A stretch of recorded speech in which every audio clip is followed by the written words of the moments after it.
झटपट रेसिपी मराठी खवय्येमध्ये तुम्हा सर्वांचे मनापासून खूप खूप स्वागत। आपल्या अगोदरच्या रेसिपीमध्ये आपण गणपती बाप्पाच्या प्रसादासाठी गुळ आणि ओल्या खोबऱ्याचे मोदक त्याचबरोबर उकडीचे मोदक बनवलेले आहेत। आजच्या रेसिपीमध्ये आपण अतिशय सोप्या पद्धतीने घरच्या घरी आणि फक्त 3 साहित्यांपासून केशर मावा मोदक बनवणार आहोत। चला तर मग लगेचच रेसिपीला सुरुवात करूया।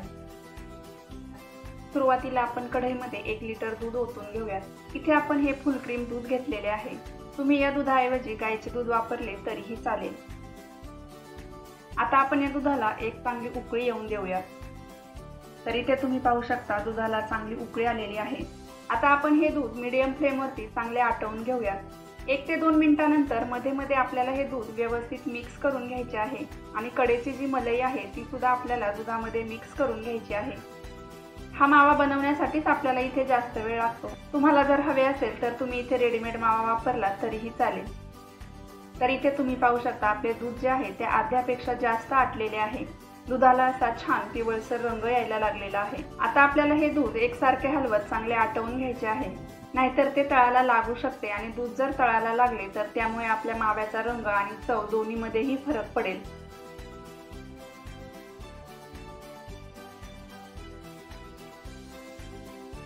तर इथे तुम्ही पाहू शकता दूध पूर्णपणे आटलेले आहे। हे दूध आटवण्यासाठी इथे मला जवळजवळ 1 तास लागलेला आहे।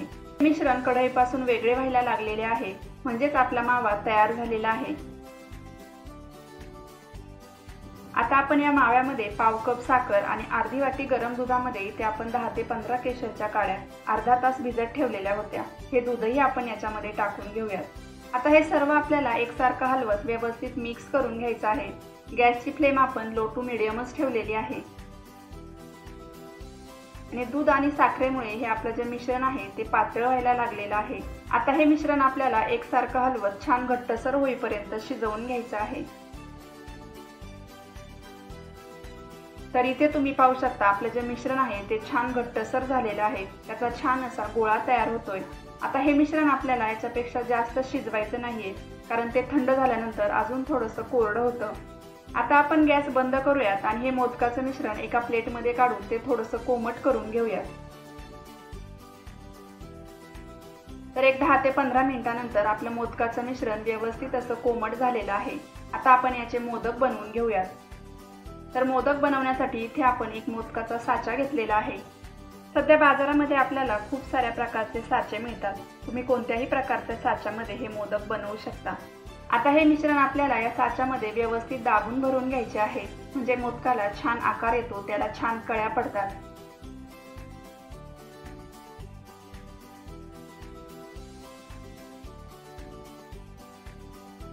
इथे आपण काही काजूचे तुकडे घेतलेले आहेत। त्यातील एक तुकडा आपण या मोदकाच्या मध्ये व्यवस्थित ठेवून घेऊयात आणि आता पुन्हा याच्यावरती आपण हे मिश्रण व्यवस्थित भरून घेऊयात। हे काजूचे स्टफिंग करणे पूर्णपणे ऑप्शनल आहे। तुम्ही जर नाही केले तरीही चालेल, किंवा याच्याऐवजी बदामाचे काप किंवा पिस्त्याचे काप घेतले तरीही चालेल। तर आपण मिश्रण साच्यामध्ये व्यवस्थित भरून घेतलेले आहे। आता आपण हा मोदक हळूच या साच्यामधून बाहेर काढून घेऊयात।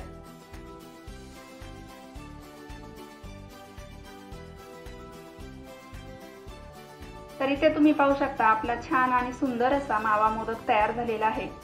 अतिशय सोप्या पद्धतीने फक्त 3च साहित्याचा वापर करून घरच्या घरी आपण मार्केट सारखे मावा मोदक बनवलेले आहेत। या गणपतीमध्ये तुम्ही देखील हे मावा मोदक नक्की बनवून पहा। रेसिपी आवडल्यास रेसिपीला लाईक करा, शेअर करा, आपल्या चॅनलला सबस्क्राईब करा आणि आपल्या नवीन रेसिपीच्या नोटिफिकेशनसाठी शेजारील बेल आयकॉनवर क्लिक करून ऑलवर क्लिक करा।